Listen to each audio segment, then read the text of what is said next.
born on the 25th of August 1955 in Greenock, Renfrewshire, Scotland.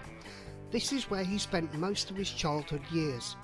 He began to play the guitar at 12 years of age after first playing piano.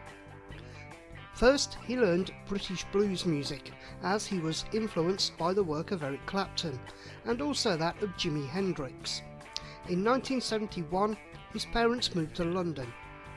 In 1975, he went to art school in Manchester, where he received a degree in fine art. He maintained an interest in photography, painting and drawing throughout his life.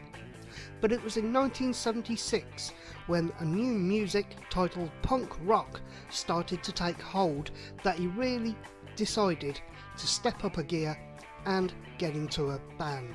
In April 1977, McGeoch's Manchester student flatmate Malcolm Garrett introduced him to Howard Devoto, who had recently left punk band The Buzzcocks and was looking for a guitarist to form a band with. The pair formed a new act entitled Magazine, along with Barry Adamson, Bob Dickinson and Martin Jackson. The new band released its debut single, Shot by Both Sides, in January 1978. The song's music was written by Pete Shelley of the Buzzcocks with new Devoto lyrics. The Buzzcocks had recorded a version entitled Lipstick. On release, Shot by Both Sides reached number 41 on the UK singles chart. The same year, McGeogh graduated from Manchester Polytechnic. McGeogh went on to play on Magazine's first three albums, Real Life in 1978, Second Hand Daylight in 1979 and The Correct Use of Soap in 1980. He left the band in 1980 shortly after the release of that latter album, frustrated by its lack of commercial success despite its recognition with music press critics. In 1979, while still a member of Magazine, McGeogh joined Steve Strange's electronic band Visage, along with erstwhile Magazine bandmates Adamson and Dave Formula, and recorded songs for their first single, Tar, and later in 1980 for their eponymous debut album Visage. McGeogh played guitar and saxophone on the record. Although he saw Visage as something of a joke, the band provided McGeogh with early professional credibility and success. The band's single Fade to Grey went to number 1 in a number of European countries. McGeogh did not record on the group's second album, The Anvil, as it was recorded in London and he was unable to participate. When recording a session with Siouxsie and the Banshees in early 1980, McGeogh entered a period of both creative and commercial success. During his first sessions with the Banshees, he began a new style of playing.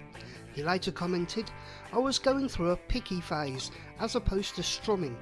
Happy House was lighter and had more musicality in it. They invited me to join. I was sad leaving Magazine, but the Banshees were so interesting and it felt like a good move." He became an official member of the group at the release of Israel in 1980, which is the first single he composed with the band. He recorded guitar on the Banshees' long-playing records Kaleidoscope 1980, Juju 1981 and A Kiss in the Dream House 1982. The Banshees' hit singles of this era featured some of McGeoch's most acclaimed guitar work, particularly 1980's Happy House, Christine and Israel, and 1981's Spellbound and Arabian Nights. McGeoch's contribution to the band was important in terms of sound and style. Singer Siouxsie Sue later said, "John McGeogh was my favourite guitarist of all time. He was into sound in an almost abstract way. I loved the fact that I could say, I want this to sound like a horse falling off a cliff, and he would know exactly what I meant." He was easily, without a shadow of a doubt, the most creative guitarist the Banshees ever had. However, McGeogh suffered a nervous breakdown due to the stresses of touring and an increasing personal problem with alcohol. He arrived in Madrid for a promotional stay in a bad state and made several uncharacteristic mistakes at the gig. Back home, he was forced to leave the band in October 1982 to rest and recover.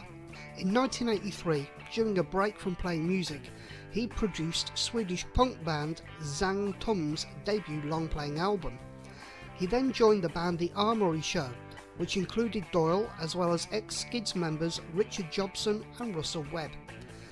Their album, Waiting for the Floods, released in 1985, also features some of McGeoch's best guitar work. He contributed to former Bauhaus singer Peter Murphy's debut solo long player Should the World Fail to Fall Apart. In 1986, McGeogh joined John Lydon's Public Image Limited, a decision which may have been partly motivated by the financial difficulties he was in at the time.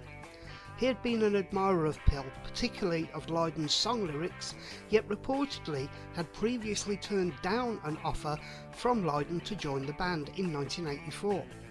Despite being struck in the face by a bottle thrown from the crowd during one of his first gigs with the band, McGeogh remained with Pill until they disbanded in 1992, making him, at the time, the longest serving member apart from Lydon.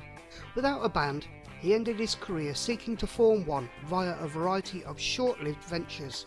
In the mid-1990s, McGeogh retired from professional music and trained midlife as a nurse and carer.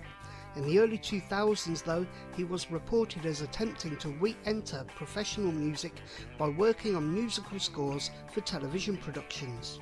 During his time with Magazine, McGeogh played a Yamaha SG-1000 guitar with a stand-mounted MXR M117R flanger. He bought his first model in 1977 when the band signed its recording deal, which provided him with the finances for professional standard equipment.